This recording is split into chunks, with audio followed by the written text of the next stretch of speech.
Hi, katzcradul here. It's my day off and I have got to get boxes put away. These are boxes I showed you last week on my video of how to label boxes for storage. Still haven't got them put away. Still have supplies down here I've bought that I haven't put away. Those 3 cases of beans are still there, but I've added more. More stuff's coming in. I'm prepping and stacking it high. Was in a store the other day and saw these little votives on the discontinued rack for 25 cents.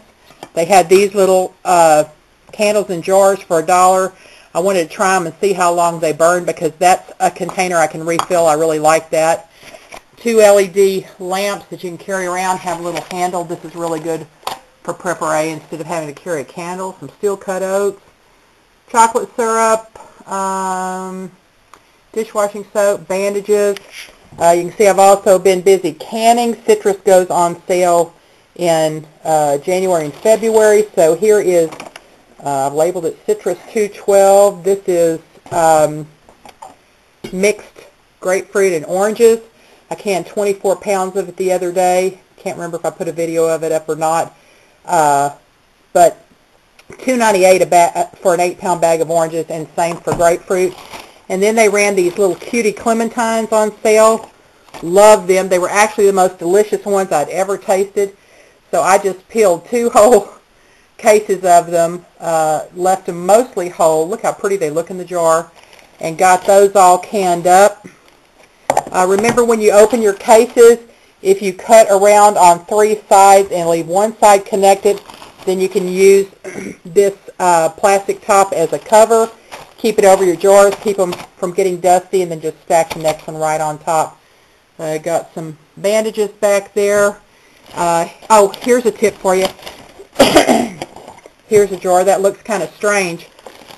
When I got through canning the grapefruit and clementines, I put them in a light syrup, and there is nothing worse when you're canning fruit than to run out of syrup, to think you have made enough of it and don't have enough. So I always make extra, and this is what was left out of my canning section, actually not too much.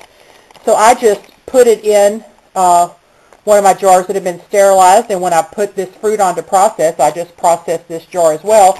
So here's a can of syrup. So in my next canning session, if something should happen that I run short, all I have to do is pop the lid off this, pour it in my pot, heat it, and then I've got more syrup ready to go. If I don't need it for that, then, you know, if I make lemonade during the summer or something, then I've got a simple syrup right here to mix in with that. Sometimes if you put a lot of ice in your lemonade, like you in your pitcher, like you like to do during the summer, the sugar doesn't dissolve so well, so it's wonderful to use a simple syrup and just go ahead and pour it in there, and then you have just like instant lemonade. So don't ever throw anything like that out. Just can it up, and I just put it in here, and I'll mark it simple syrup on top and have it for when I need it. Here's something that came this week that I really can't wait to use. It's a little butane burner. I also bought the canisters for it. Let me show it to you. Oh, looky there. Look what they put inside there. That's to remind me that GoatHollow show is tomorrow night, Wednesday night, and he's asked me to be the guest. I'd love for you to join us. If you missed the show last week, that's too bad, because it was Bear Prepper, and she had some awesome information. She promises to be in the room tomorrow night.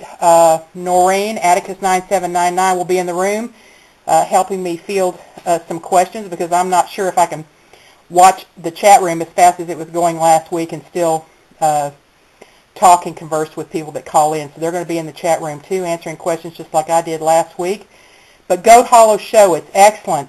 You can find it on prepperbroadcasting.com. I'll go to the computer in just a minute and show you what that web page looks like, because the first time I went I was a little confused as to what I needed to do to get into the show, so I'll show you how to do that.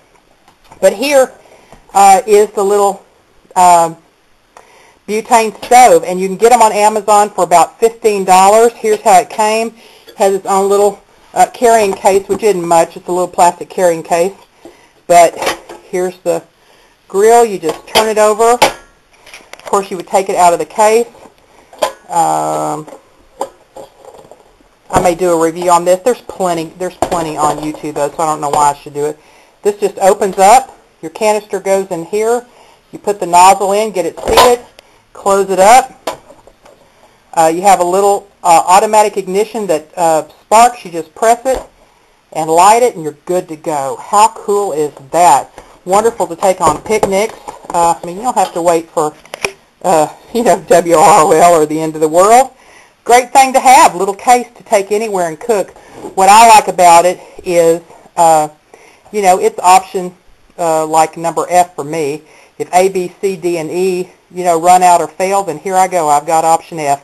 Don't you just love having options? The other thing I like is that it's sturdy enough to support my pressure cooker, not my pressure canner, but my pressure cooker. And that's something you'd really want if you're conserving fuel, because if you put the little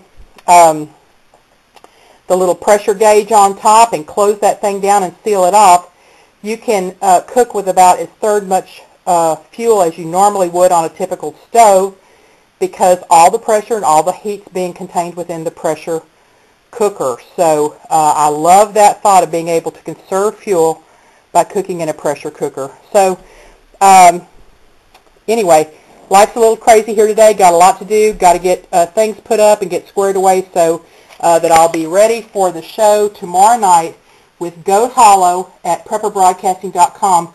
I'll probably post another really quick 30-second video tomorrow evening about 5:30, maybe 6 o'clock, just to remind you about that show. Y'all come on out and support preppers who are trying to get information out there, and come with your questions. I look forward to talking to you, and if you have any questions, just leave comments below. Let me go to the website and show you what that looks like. Here's the site, prepperbroadcasting.com.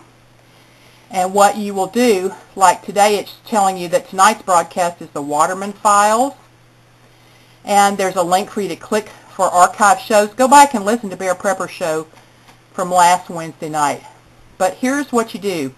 You scroll down, you'll see this black picture here, and it says Chat Now, choose a nickname. And you can put anything in there you want. But if it's a name you don't typically use, and I know you, let me know who it is so I'll recognize you in the room. So like right here, I would just type K-A-T-Z-C, katzcradul. Right there, I'm trying to look around my keyboard here. I would just type katzcradul right there. I don't think you can probably see that, but trust me, it's in that white box. And then I'd press the blue button to connect. And then it scrolls down. I'd click in the bottom bar, and it would allow me to chat and type. Right now on there, it just tells me what's coming up on tonight's show. But when a show is in progress, you'll see this scrolling pretty quickly. It'll list everybody over here. Now it just shows me in the room, but it'll list everybody who's in the room.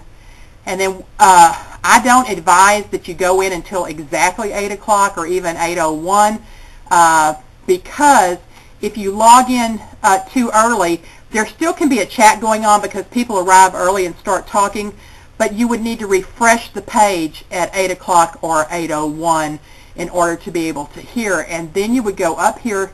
There's a blue box right up here. You see my mouse is on that blue box, and there's a little arrow right there in the gray circle, and when I mouse over it, it turns red. You would press that button, and that would allow you to hear the chat. But as I said, if you go in before the show starts, then you have to F5, refresh the page after the show starts, then click this button, and it may ask you, if you've been in the room chatting before the show starts, it'll ask you to re-put your name in down here, and then you click on the little arrow, and it will allow you to hear the show. Hope to see you all there. It promises to be a fun time. GoatHollow is a great host. GoatHollow is a great host and does a fine job. And there are some good proctors in the room who are there to assist you. If you have any technical trouble, they'll tell you what to do. So look forward to seeing you. Come on out and support us tomorrow night, Wednesday, and I'll put out a reminder tomorrow afternoon. Everybody take care. Katzcradul.